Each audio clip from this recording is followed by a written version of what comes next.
너희는 마음에 근심하지 말라라고 하는 말씀으로 주어진 시간 안에 잠시 하나님의 말씀을 나누길 원합니다.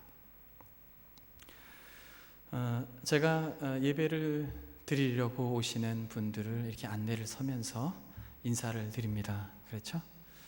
그리고 또 교회에 생활을 하면서 멀리서 성도분들을 뵙게 되면 한 분 한 분 이렇게 보게 되면 근심과 걱정이 없이 아주 기쁘고 밝아 보이세요. 그리고 어떻게 그렇게 반겨주시면서 인사를 하시는지 계속 늘 행복한 일이 있으신 분 같습니다. 그런데 대신방을 마치고 또 뿐만 아니라 개인 가정 신방을 하게 되면 놀라는 게 있습니다. 그것은 근심이 없어 보일 것 같은 분들인데, 걱정이 없어 보이는 분들인데 마음속에 근심과 걱정, 어떠한 이유에서라도 그런 고민들을 털어놓는 모습을 봅니다. 때로는 마음으로 울기도 하고 실제로 눈물이 나기도 하는 그런 아픔을 듣게 될 때마다 제가 놀랍니다. 인생을 살아가면서 우리가 하나님의 사람이고 예수 그리스도를 나의 구주로 믿고 구원받은 사람들이지만, 그럼에도 불구하고 이 땅 마치 남의 집에 거하는 것처럼 나그네와 행인처럼 살아가는 인생의 여정은 근심과 걱정이 없는 것이 참 불가능한 일이겠구나라고 생각을 합니다. 여러분들은 어떠십니까? 인사를 나누고 나서 좀 더 행복해지신 것 같습니다. 한국은 현재 집단 우울증이라고 하는 어두운 터널을 지나고 있습니다. 일상적이고 또 행복했고 단란했던 가정이 하루아침에 차가운 슬픔의 바다에 잠기게 되는 경우를 우리는 계속해서 듣고 있습니다. 이처럼 우리는 마음에 근심할 일이 있다라는 것을 부인할 수가 없습니다. 혹시 여러분들 가운데 마음에 근심이 있거나 걱정이 있으신 분들, 웃음이 사라진 분이 계시다면 이 짧은 말씀, 주님의 말씀이 살아서 역사하기를 소망합니다. 너희는 마음에 근심하지 말라. 하나님을 믿으니 또 나를 믿으라. 너희는 마음에 근심하지 말라. 하나님을 믿으니 또 나를 믿으라 라고 하는 이 주의 음성을 들었을 당시에 정말 근심 가운데 있었던 제자들이 있습니다. 제자들은 얼굴에 수심이 가득하고 웃음을 잃어버렸습니다. 근심하면서 그저 침묵하고 있는 제자들을 향하여서 우리 주님께서 너희는 마음에 근심하지 말라. 하나님을 믿으니 또 나를 믿으라 라고 말씀하십니다. 이 시간에 하나님께서 주의 음성으로 여러분들에게도 동일하게 하시는 말씀임을 믿습니다. 사랑하는 여러분, 본문의 전후 문맥을 보게 되면 우리 주님께서 제자들에게 위로의 말씀을 하십니다. 너희는 마음에 근심하지 말라라고 말씀하시지만, 조금만 성경을 집중해서 보게 되고 이 요한복음 14장 전후 문맥을 보게 되면 정말 근심과 걱정 가운데 있어야 할 분이 누구이십니까? 바로 우리 주 예수 그리스도이십니다. 저와 여러분들의 주인이신 예수 그리스도는 지금 가장 극한 고난의 한복판에 놓여 있습니다. 예수님께서는 하나님의 뜻을 따라 예루살렘으로 입성하시며 나귀를 타고 입성하심으로 겸손함을 드러내셨지만, 많은 사람들은 로마의 정부 아래 압제받고 있는 그 고통을 해결할 정치적 메시아로 알고 호산나 호산나 다윗의 자손이여 하면서 외치고 그들의 겉옷을 주님이 가는 그 길에 까는 그러한 열성적인 환호를 하였지만, 주님은 알고 계십니다. 그 무리들이 결국 얼마 시간이 지나지 않아서 예수님을 향하여 돌을 던지고 소리치며 십자가에 못 박으라고 할 사람들인 것을 우리 주님은 알고 있습니다. 뿐만 아니라 3년 내내 주님을 따라왔던 가룟 유다라고 하는 인물이 결국 주님을 팔아 넘길 자라는 걸 알고 있으며, 더 나아가 베드로, 그토록 사랑했던 제자가 주님을 3번이나 부인할 것을 알고 계십니다. 정말 위로를 받아야 할 분, 전 인류의 죄를 담당하고 죽으시는 예수 그리스도, 그분이신데 우리 주님께서는 자신의 크나큰 슬픔을 뒤로하고 훨씬 작은 슬픔을 당하고 있는 그의 택한 제자들을 향하여서 주님께서 위로하고 계십니다. 너희는 마음에 근심하지 말라. 하나님을 믿으니 또 나를 믿으라. 사랑하는 여러분, 제자들이 어떠한 근심 가운데 빠졌습니까? 제자들이 어떠한 근심 가운데 있어요? 여러분, 본문에는 아주 구체적으로 제자들이 근심 가운데 빠질 수밖에 없는 요소의 말씀을 우리 주님께서 하십니다. 성경 13장 21절, 바로 앞장입니다. 한번 여러분 같이 보겠습니다. 13장 21절. 요한복음 13장 21절에 보니까 성경은 이렇게 말합니다. 예수께서 이 말씀을 하시고 심령이 괴로워 증언하여 이르시되 내가 진실로 진실로 너희에게 이르노니 너희 중 하나가 나를 팔리라. 사랑하는 여러분, 이 이야기를 들었던 제자들은 어떤 마음일까요? 사실 주님께서 이 말씀을 하실 때에도 제자들은 사실 아무런 생각이 없었습니다. 그저 그 마음속에 환호했던 무리들 가운데 주님과 함께 걸어갔던 그 영광 가운데 정신이 팔려서 주님의 이 가슴 아프고 마음이 저며오는 이 주의 정확하게 제자들의 상태를 들춰내는 주의 음성을 들을 수 있는 귀가 없었습니다. 그러나 주님께서 정확하게 말씀하셨습니다. 너희 중에 나를 팔 자가 있느니라. 심령이 몹시 괴로워하시면서 말씀하고 계십니다.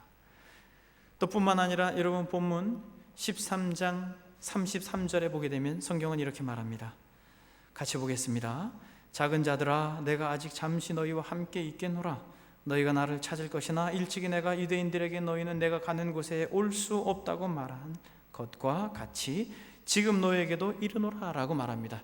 유대인에게 일찍이 말했던 것처럼 예수 그리스도께서 결국 종교 지도자들의 손에 팔려서 십자가에 못 박혀 죽으실 것에 대하여서 말씀하신 것을 이 시간 다시 한번 제자들에게 상기시켜 주고 있습니다. 내가 너희들을 떠날 것이다. 내가 지금까지는 너희들과 함께 하였지만 내가 떠날 것이다 라고 하는 이 주의 음성을 들었을 때 제자들은 덜컹, 그러면서 주님이 이상한 행동을 하셨다라고 하는 것을 깨닫게 되는 것입니다. 주님께서 갑자기 만찬 가운데 떡을 떼시면서 그리고 잔을 부어주시면서 이 떡은 너희를 위해서 찢길 몸이고 이 잔은 너희를 위해 흘린 피라고 말씀하셨던 것들이 생각나면서 결국 자신들이 그토록 기대했고 소망했던 정치적 메시아 예수 그리스도께서 떠날 것이며 죽을 것을 본인 스스로의 입으로 이야기할 때에 제자들은 마음 가운데 근심이 밀려오는 것입니다. 의지했던 분, 소망했던 분, 기대했던 분, 그토록 바라보았던 그분이 떠난다라는 것입니다.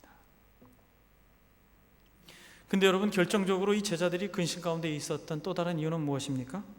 주님께서 떠나신다라고 하니까 제자 베드로가 툭 튀어나와서 뭐라고 말합니까? 제자 베드로가 이렇게 말합니다. 13장 37절에 보니까 베드로가 이르되 주여 내가 지금은 어찌하여 따라갈 수 없나이까? 주를 위하여 내 목숨을 버리겠나이다. 우리 주님께서 그렇게 이야기하는 베드로에게 뭐라고 말합니까? 내가 나를 위하여 내 목숨을 버리겠느냐? 내가 진실로 진실로 내게 이르노니 닭 울기 전에 내가 3번 나를 부인하리라.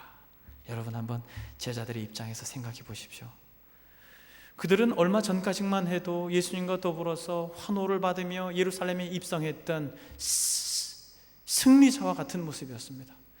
그러나 주님께서 떡과 잔을 나누시면서 자신의 고난을 상징하는 의식을 행했을 뿐만 아니라 갑자기 머리를 조아려 수건을 허리에 동이시고 도무지 자신들은 생각할 수 없는 더러워진 자신들의 발을 닦기 위하여 머리를 조아리시고 무릎을 꿇으시는 그리스도가 이해가 되지 않았습니다. 그러면서 더욱 주님의 입에서 나오는 말씀은 너희들이 나를 배신할 것이고 너희 중에 나를 팔 자가 있을 것이고 내가 너희들을 떠날 것이다 라고 말씀하고 계십니다. 베드로가 스스로 좋은 자리를 차지하기 위해서 잘난 척하며 잘 보이려고 합니다. 주님, 제가 주님을 위해서 죽을 각오가 되어 있습니다. 이것은 주님이 하나님의 밀알처럼 땅에 썰어서 죽음으로 열매를 맺는 하나님의 나라의 관점에서 베드로가 말한 것이 아니라 그저 새로운 왕국 로마의 정권을 물리치고 이스라엘의 정권에 세워질 때에 그저 더 좋은 자리, 더 높은 자리에 있고자 하는 열망 가운데 있던 의욕이었습니다. 주님은 정확하게 보시고 내가 나를 위하여 내 목숨을 버리겠느냐? 내가 진실로 진실로 내게 이르노니 닭 울기 전에 내가 3번 나를 부인하리라. 이 말씀을 하자 제자들은 마음이 근심 가운데 빠져들게 됩니다. 정말 우리 주님이 좋은 분이십니다. 저와 여러분들이 섬기는 예수 그리스도는 참으로 위대한 분이십니다. 가장 근심의 자리, 가장 고통의 자리, 가장 괴로움의 자리, 가장 외로움의 순간에도 주님께서 택한 제자들을 향하여 끝까지 사랑하는 모습을 본문에서 드러내주고 있습니다. 제자들의 근심하는 얼굴을 보자 어두워진 그들의 마음을 그대로 보시면서 너희는 마음에 근심하지 말라.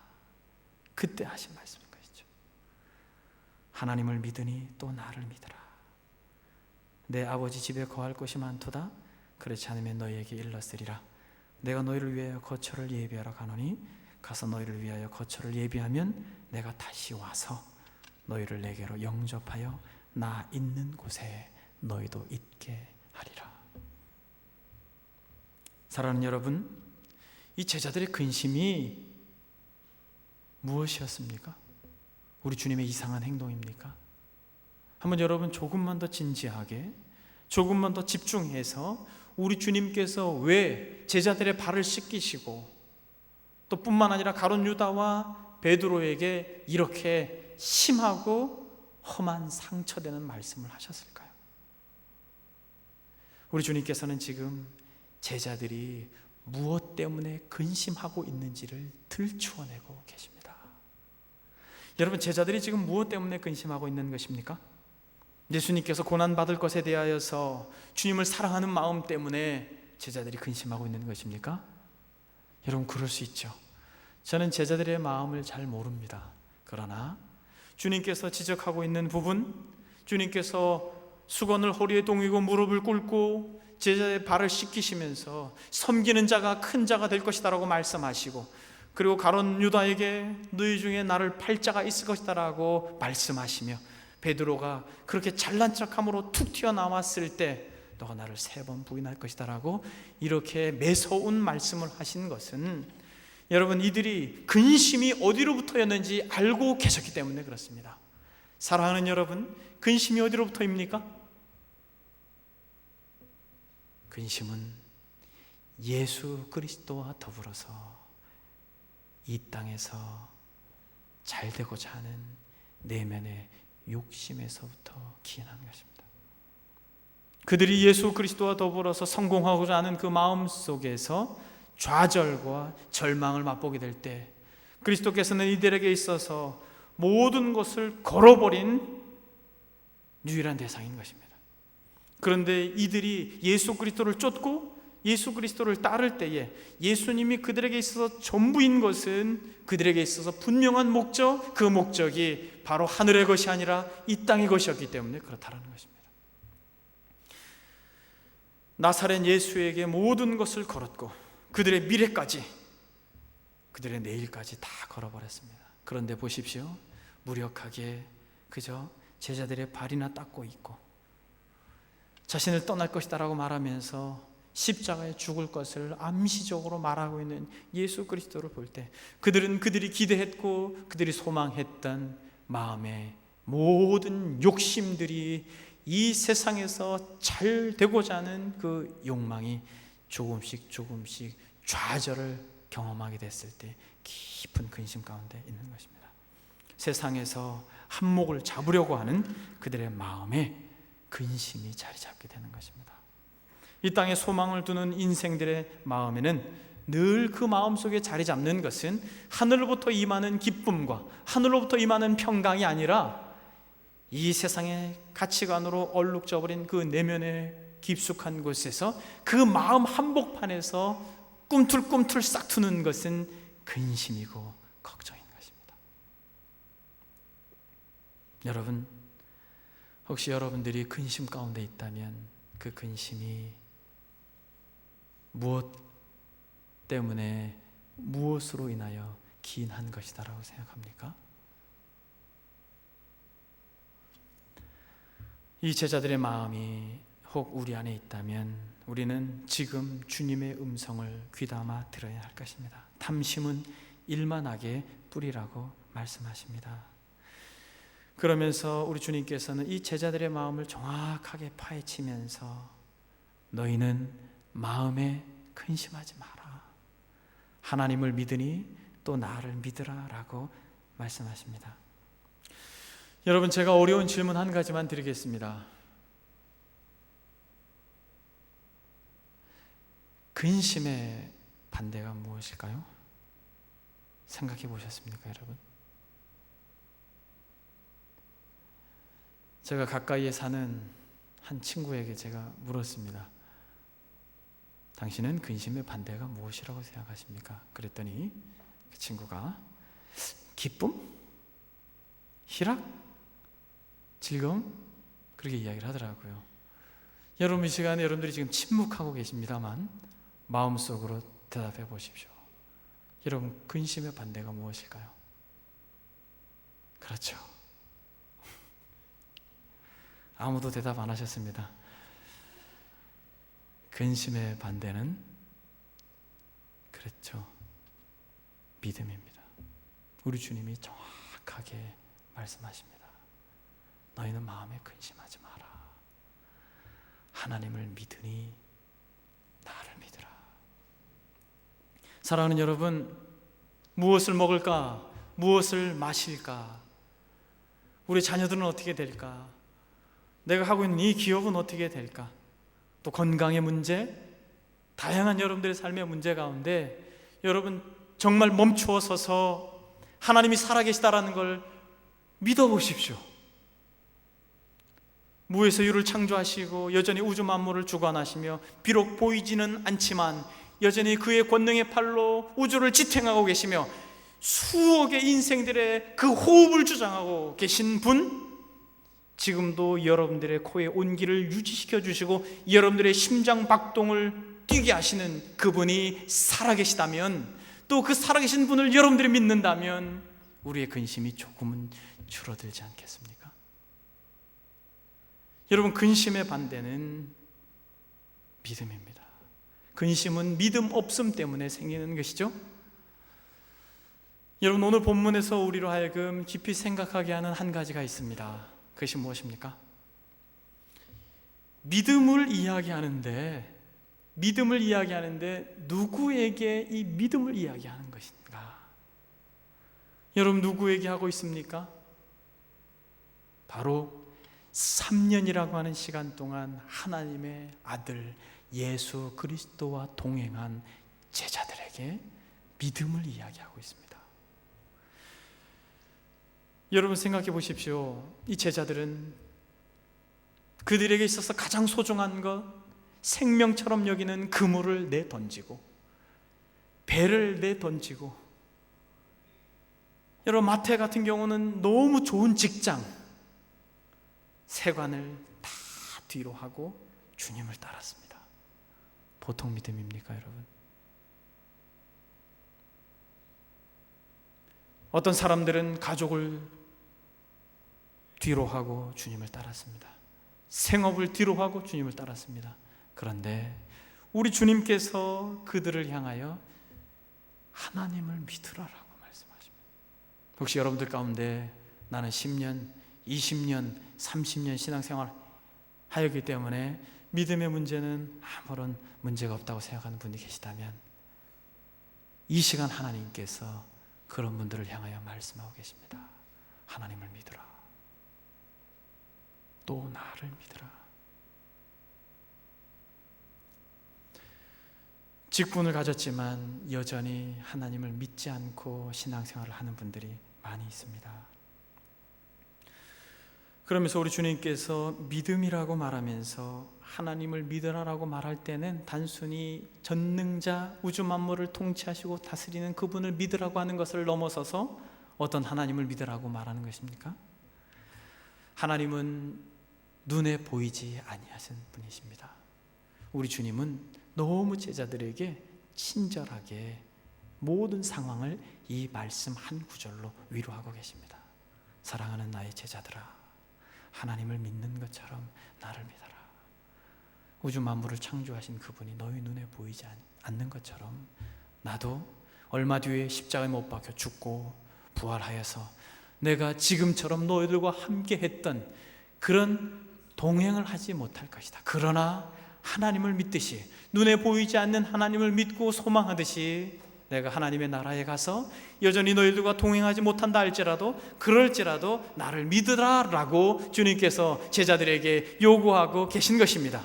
그것은 여러분 제자들뿐만 아니라 지금 현재 2000년대를 살아가고 있는 저와 여러분들에게도 동일하게 이 시간에 주님께서 말씀하십니다. 눈에 보이지 않지만 너희들을 위하여 죽으시고 부활하신, 그리고 다시 오시마 약속하신 그 하나님 아들 예수 그리스도를 믿으라라고 말씀하고 있습니다. 베드로전서 1장 8절에 보면 예수를 너희가 보지 못하였으나 사랑하는도다. 이제도 보지 못하나 믿고 말할 수 없는 영광스러운 즐거움으로 기뻐할지어다 라고 말합니다. 그리스도를 우리가 만난 적이 없습니다. 그의 손을 만져본 적도 없고 옆구리에 창자국을 우리가 대본 적도 없습니다. 그러나 예수 그리스도를 보지 않고 믿는 자들이 복된 자라고 성경은 말하고 있습니다. 그러면서 우리 주님께서 놀라운 한 가지를 제자들에게 이야기하고 있습니다. 하나님을 믿는 것, 예수 그리스도를 믿는 것에 실체가 있다라는 거예요. 믿는다라고 하는 것은 믿습니다라고 하는 신념이 아니라는 거예요. 주님께서 정확하게 하나님을 믿으니 또 나를 믿으라라고 할 때 제자들에게 아주 구체적인 믿음의 한 가지를 제시하고 있습니다. 여러분, 그것이 무엇입니까? 그것은 하나님의 나라가 있다라는 것입니다. 세상의 마음을 빼앗기고 이스라엘의 왕국의 높은 자리를 차지하고자 혈안이 됐던, 정말 마음이 교만했던 제자들을 향하여서 이 땅에 끊임없이 소망을 두고 이 땅이 마치 인생의 마지막 목표처럼 살아간다면 여러분들의 마음속에 근심은 사라질 날이 없을 것입니다. 그러나 눈을 드십시오. 여러분 고개를 드십시오. 여러분 하늘을 향하여 바라보십시오. 하나님의 나라가 있습니다라고 우리 주님께서 제자들에게 구체적인 믿음의 한 가지를 제안하고 있습니다. 그래서 여러분 오늘 본문을 한번 보겠습니다. 너희는 마음에 근심하지 말라. 하나님을 믿으니 또 나를 믿으라. 내 아버지 집에 거할 곳이 많도다. 그렇지 않으면 너희에게 일렀으리라. 내가 너희를 위하여 거처를 예비하러 가노니 가서 너희를 위하여 거처를 예비하면 내가 다시 와서 너희를 내게로 영접하여 나 있는 곳에 너희도 있게 하리라. 아멘. 사랑하는 여러분, 우리 주님께서 말씀하신 이 아버지 집은 그저 우리의 내면 속에 예수 그리스도를 믿음으로 죄 사함 받아 오는 기쁨과 평안을 말하고 있는 것이 아닙니다. 하나님의 나라를 말할 때 현재적 하나님의 나라를 말하지만 오늘 본문에서 우리 주님께서 거처를 예배해 두겠다라고 말씀하실 때에 이 거처는 물리적이고 가시적인 육신이 부활하셔서 그가 친히 가셔서 예비하시는 하나님의 나라임을 믿습니다. 사랑하는 여러분, 여러분들의 인생의 여정이 고나고 나그네와 행인처럼 살아가는 삶의 여정이 지치고 힘들고 그것이 어떠한 이유에서라도 여러분들의 마음 가운데 그 근심을 가지게 한다면 여러분 지금 이 시간 믿음을 발휘하십시오. 믿음을 발휘하십시오. 하나님을 믿으니 또 나를 믿으라. 여러분, 이 하나님의 나라가 어떤 하나님의 나라입니까? 주님께서는 하나님의 나라라고 말하지 아니하고 내 아버지의 집이라고 말하고 있습니다. 내 아버지의 집에 거할 것이 많도다. 대부분의 많은 선진들이나 우리의 믿음의 선배들은 하나님의 나라를 꼭 아버지의 집이라고 말했습니다. 내 본향 가는 길, 본향이라고 말하며 고향이라고 말하고 아버지의 집이라고 그렇게 일컬었습니다. 여러분, 집이라고 하면 어떠한 느낌이 드십니까? 집, 그것도 뭐 어머니의 집, 아버지의 집, 아직까지 부모님들이 계시는 분들은 고향에, 조국 땅에, 여러분 아버지의 집하고 어머님의 집 하면 무슨 생각이 드십니까? 괜히 마음이 막 힘들어져요? 간혹 그런 분들이 계실 수 있습니다. 그러나 아버지의 집 하면 마음이 따뜻해지죠. 가고 싶은 마음이 드는 것이죠. 집이 좋지 않아도, 집이 그렇게 세련되지 않아도 아버지의 집 하면 가고 싶은 마음이 듭니다. 하나님의 집이 그렇다라는 것입니다. 요즘 현대의 집들은 많이 이 집의 개념에서 벗어났죠. 요즘은 한국 사회는 집이 아니라 하숙집 같은 분위기가 되었습니다. 잠만 자고 가고 밥만 먹고 가는 좀 안타까운 현실입니다만, 여러분, 집이라고 하는 것은 우리가 사랑받는 곳이며 또 뿐만 아니라 항상 환영받는 곳이죠. 여러분들은 저희 집에 와 계십니다. 그렇죠?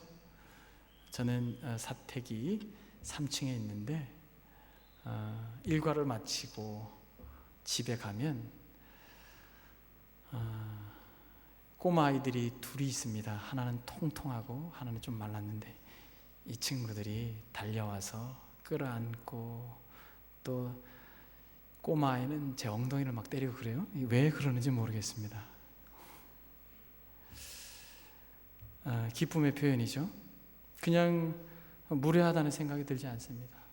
안아주고 또 뽀뽀해주고 그렇게 합니다. 집이라는 것입니다. 아버지의 집이 있다라는 것이에요, 여러분. 아버지의 집이 있다라는 것입니다. 그 아버지의 집이라고 하는 그곳은 환영받고, 정말 우리가 삶의 한복판에서 지치고 고나고 힘들 때 세상 속에서 투쟁하는 것과 같이 살아가다가도 집에 가서 아내를 만나고 남편을 만나면 괜히 기분이 좋아지는 것이죠. 아님 여러분들은 그렇지 않으신가 봅니다. 아내를 만나고 그러면 더 힘들어지시나요? 얼굴이 갑자기 굳어지시고 그러시는데, 집이라는 것이 그렇습니다. 근데 사실 여러분, 아버지의 집에 거할 곳이 어떻다? 많도다. 여러분, 좋은 집의 특징이 어떤 특징이 있습니까? 좋은 집의 특징은 화장실이 많습니다. 그리고 방이 많습니다. 집이 되게 좋은데 방이 막 2칸이에요. 그러면 곤란하죠, 그렇죠? 사랑하는 여러분, 우리 주님께서 이 땅에 오셨을 때 주님은 거하실 방이 없으셨습니다. 그러나 주님께서 먼저 가셔서 이 땅을 나그네와 행인처럼 살아가는 인생들을 향하여 방을 준비해 놓으셨습니다. 여러분, 믿으십시오. 성경이 분명하게 말씀하고 있습니다. 근데 정말 이 말씀이 위로가 되는 것은, 이게 정말 우리의 소망이 되는 것은 누가 준비하고 계신다라는 것입니까? 우리가 영원히 거할 하나님의 나라를 누가 준비하고 있다라는 것입니까? 그렇죠, 여러분. 우리 주님께서 준비하고 계신다라는 것입니다. 내 아버지 집에 거할 것이 많도다. 그렇지 않으면 너희에게 일렀으리라. 내가 너희를 위하여 거처를 예비하러 가노니, 가서 너희를 위하여 거처를 예비하면 내가 다시 와서 너희를 내게로 영접하여 나 있는 곳에 너희도 있게 하리라. 여러분, 누가 준비하는 것입니까? 하나님의 아들 예수 그리스도, 하나님 보좌 우편에 앉아 계신 분. 하나님 보좌 우편에 앉아 계시다라는 것은 그냥 하나님의 우편에 앉아 계시는 것이 아니라 그와 동등한 권세요, 그와 동등한 주권으로 하나님께서 그의 아들과 함께 일하신다라는 것을 말씀하고 있는 것입니다. 그 전능자께서 준비하신다라는 것입니다. 여러분, 혹시 여러분들이 평생 여러분들이 살 집을 미리 준비하셔서 리모델링이나 아니면 집을 새로 짓고 가꾼 분이 계십니까? 아니면 지금 현재 그러고 계신 분이 계십니까? 제 주변에 어떤 분이 그런 분이 계신데 계속해서 한국에서부터 창틀은 어떻게 바꿨는지 카톡 보내오고 사진 보내오고 화장실은 어떻게 바뀌었는지 또 뿐만 아니라 벽지는 무슨 색으로 했는지 계속 카톡으로 보면서 확인하시면서 흐뭇해하세요. 사실 그분은 마음이 그곳에 가 있을 것입니다. 그렇죠? 여러분들이 만약 여러분들이 70살, 80살까지 사신다면 그 남은 여생을 여러분들의 몸을 맡길 집을 여러분들이 한번 만든다고 생각해 보십시오. 여러분들이 능력만 된다면 가장 좋은 것들로, 가장 귀한 것들로 이 방 저 방 꾸미고 또 가꿀 것입니다. 이 방은 내 딸방, 이 땅은 내 아들방, 그렇죠? 이 방은 내 침실방, 서재, 그리고 만약 여러분들이 인도네시아에서 그런 집을 짓고 계시다면 까까방, 이렇게 방들을 만들 것입니다. 방들을 만드는데 정말 최선을 다해서 아름답게 만들 것입니다. 그러나 우리 주님께서는 단순히 70, 80살이 아니라 영원토록 살 하나님의 백성들, 이 땅에서 나그네와 행인처럼 살고 예수 그리스도를 믿음으로 끝까지 순결을 지킨 하나님의 백성들을 위하여 만들 하나님의 영광스러운 나라를 만들고 계실 때 여러분 한번 생각해 보십시오. 그분이 어떻게 만드시겠습니까? 한번 여러분 생각해 보십시오. 요한계시록 보면 온갖 보석으로 다 치장을 하셨다라고 말하는데, 사랑하는 여러분, 하나님의 나라가 있다라는 것을 잊지 마십시오.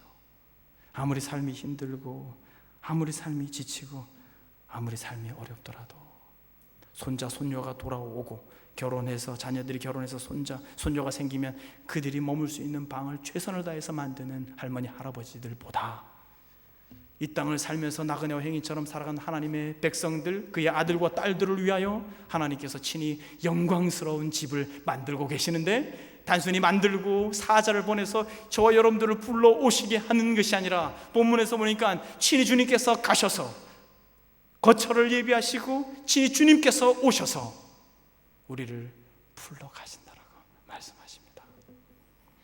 2000년의 역사 속에서 정말 로마의 압제에서나 중동의 압제에서나 북한의 압제에서 고통받고 신음하며 괴로워했던 믿음의 선배들이 끝까지 그들이 기쁨을 잃지 않고 근심 가운데 젖어들지 않고 여전히 하나님을 소망하며 살 수 있었던 그 한 가지는 바로 주님께서 다시 오실 것을 믿었다라는 것입니다. 여러분, 주님께서 다시 오실 것입니다. 마치 이 땅이 전부인 것처럼 그렇게 다 포기한 사람처럼 살지 마십시오. 용기를 내십시오.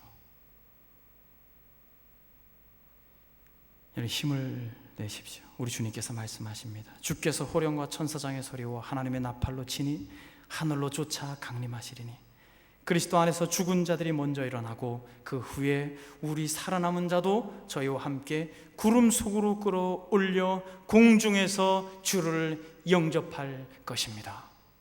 할렐루야.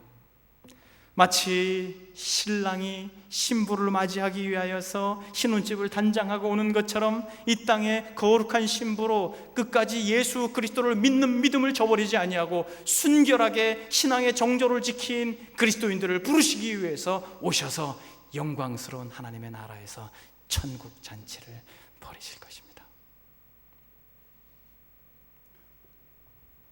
여러분, 이 시간에 주님의 음성을 다시 한번 귀담아 들을 수 있기를 원합니다. 너희는 마음에 근심하지 말라. 너희는 마음에 근심하지 말라. 하나님을 믿으니 또 나를 믿으라. 여러분, 우리 주님께서 뭘 근심하지 말라고 말합니까? 너희는 마음에 근심하지 말라. 온 나라가 또 온 도시가 온 주변의 모든 사람들이 근심하여도 우리 주님께서는 여러분들에게 마음에 근심하지 말라 말씀하십니다.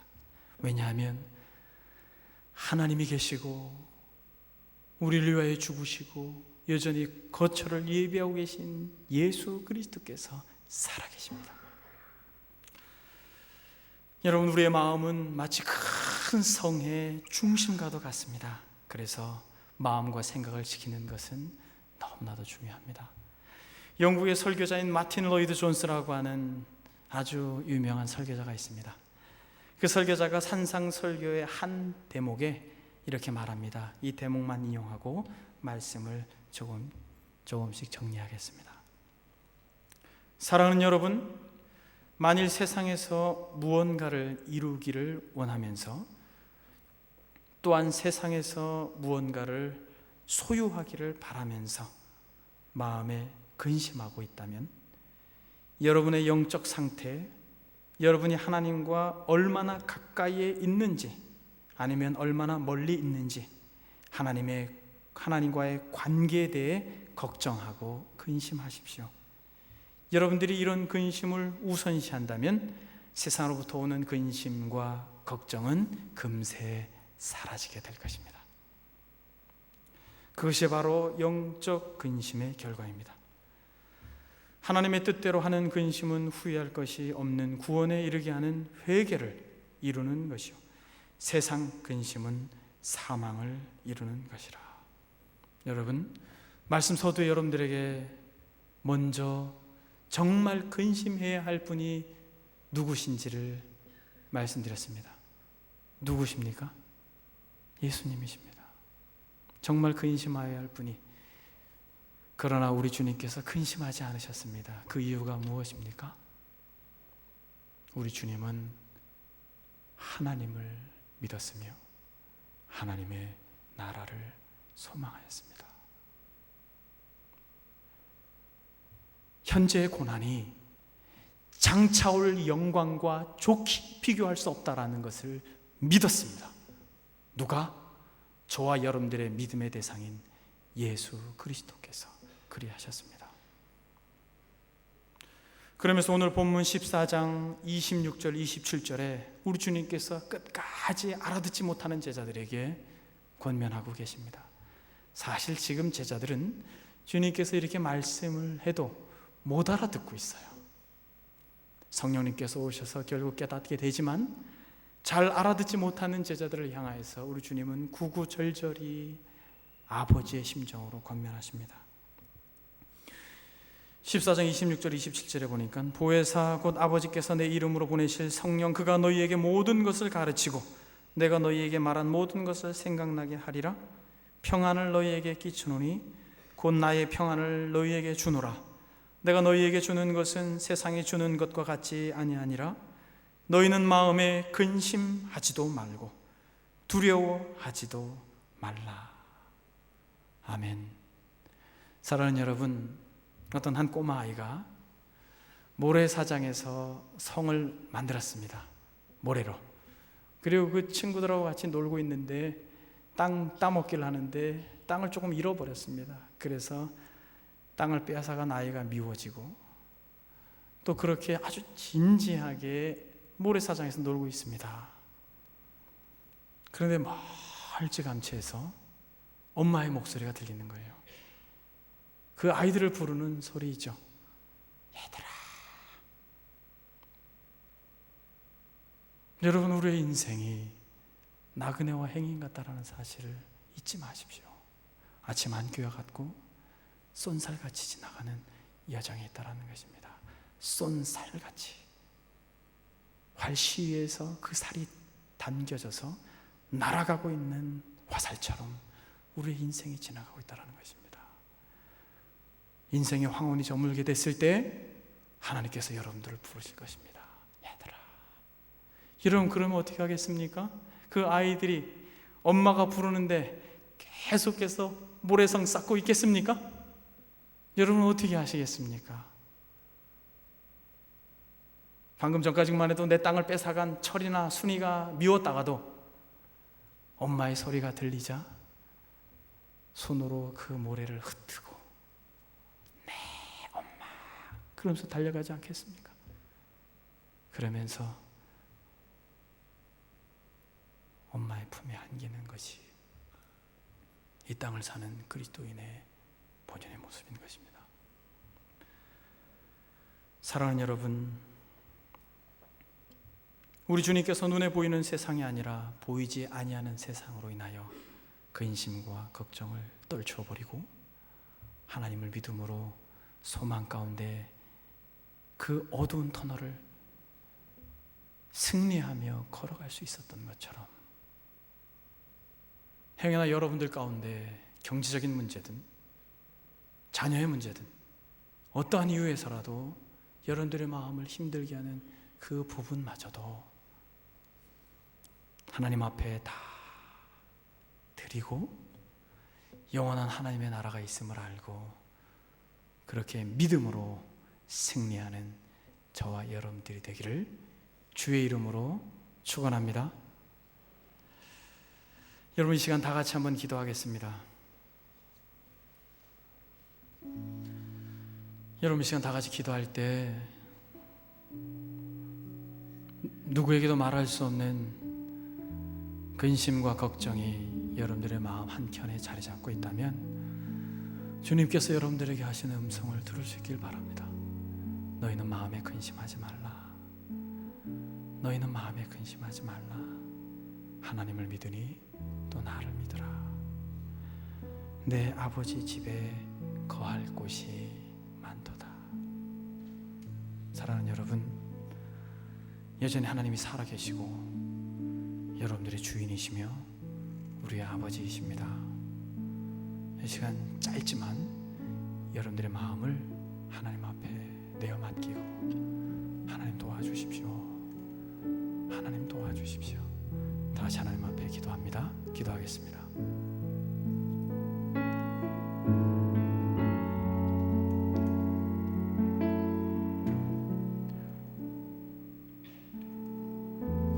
주님,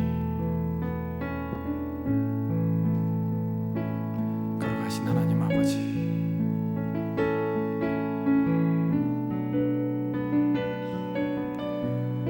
거룩하신 하나님 아버지,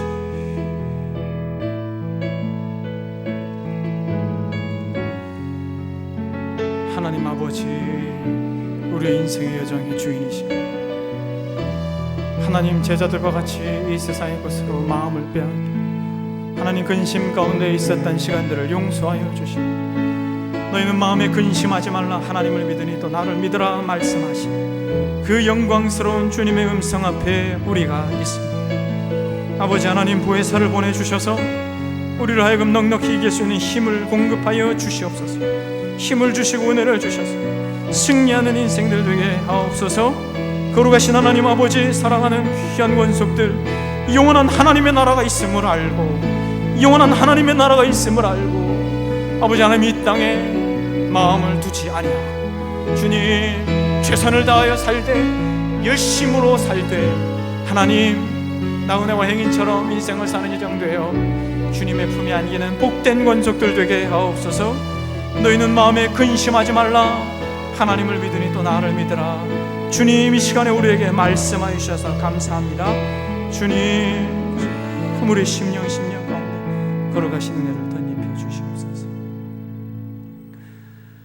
너희는 마음에 근심하지 말라. 하나님을 믿으니 또 나를 믿으라. 내 아버지 집에 거할 곳이 많도다. 하나님 아버지, 믿음을 주시옵소서. 하나님이 살아계시고 우리의 죄를 위해 죽으신 그리스도가 여전히 살아계심을 믿게 하옵소서. 그러므로 우리의 마음에 자리 잡은 근심을 조금이라도 거두어가 주시옵소서. 감사드리며 예수님의 이름으로